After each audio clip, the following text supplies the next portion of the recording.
Hello everyone, welcome to my channel. कल के अवतार के मिशन में, युग परिवर्तन के कार्य में हर घटना जो हो रही है, चाहे वो अच्छी हो या बुरी हो, उसके पीछे कोई वैलिड रीज़न है। विदाउट एनी रीज़न कल्कि देव के मिशन में किसी भी कार्य को कर पाना आसान नहीं है। क्यों और कैसे, आज मैं अपने वीडियो में आपको बतलाने जा रही हूँ। ये लाइन आपने हमेशा सुनी होगी कि इस ब्रह्मांड में कभी भी कोई बात बिना किसी रीज़न के हो ही नहीं सकती। यानी किसी का भी जन्म या मृत्यु भी यदि होना निश्चित है तो उसके पीछे भी कोई कारण होता है।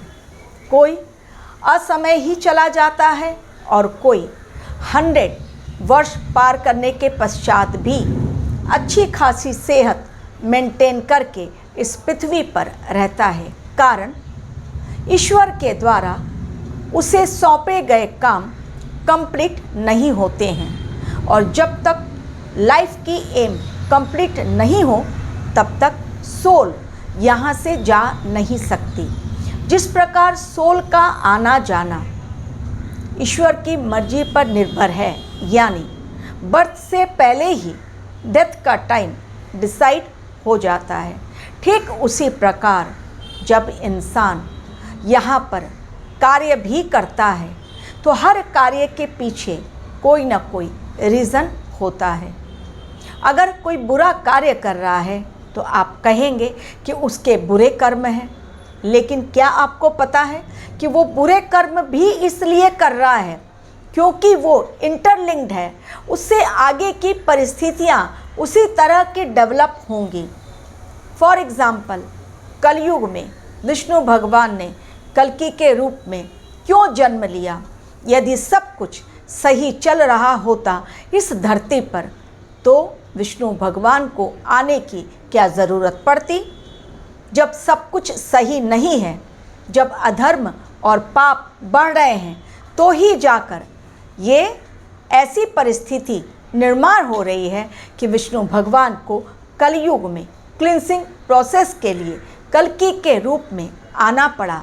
जब जब कलयुग ने धरती पर अपना पैर जमाया, यदि कलयुग में अंधेरा होता ही नहीं, यदि कलयुग में अज्ञानता होती ही नहीं, यदि कलयुग में हर इंसान सतयुग की तरह बहुत ही सुख चैन से जी रहा होता, यदि सभी के पास सद्बुद्धि होती, यदि कुकृत्य होते ही नहीं, यदि पाप, अधर्म, अत्याचार, करप्शन होता ही नहीं, धोखेबाजी होती ही नहीं, फिर कल्कि अवतार का क्या काम इस धरती पर?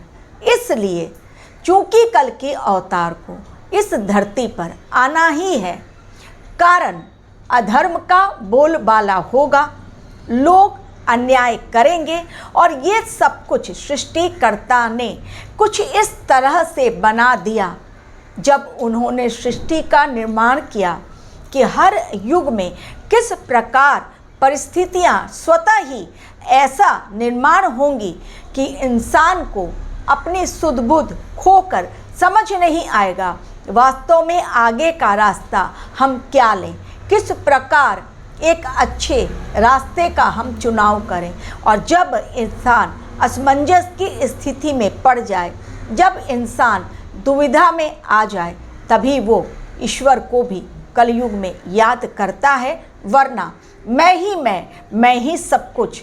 आज इंसान अपने एरोगेंस में जी रहा है। मणिपुर का कांड हो या फिर किसी ऐसे मंत्री का कांड जो आज लोगों के सामने खुलकर सामने आ रहा है, चाहे वो पाकिस्तान का मामला हो या हमारे भारतवर्ष का, चाहे वो अमेरिका का मामला हो या ऑस्ट्रेलिया का, लेकिन हर जगह आज पूरे संसार में ऐसा माहौल बना हुआ है कि हर तरफ कोहराम मच गया है। आज हर देश अशांति भरे वातावरण में जी रहा है। आज हर कोई चैन से जीना चाहता है, लेकिन परिस्थितियाँ चूँकि आने वाले समय में और ख़राब होंगी, इसलिए आज परिस्थितियां इंसान के वश में है ही नहीं।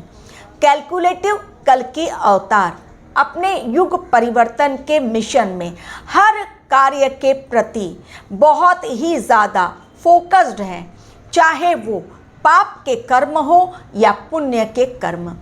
यदि किसी इंसान ने सही किया तो उसके साथ भले आज सही ना हो रहा हो, लेकिन कल अवश्य ही सही होगा। फॉर एग्ज़ाम्पल, आज एक और एग्ज़ाम्पल दे के मैं समझा रही हूँ।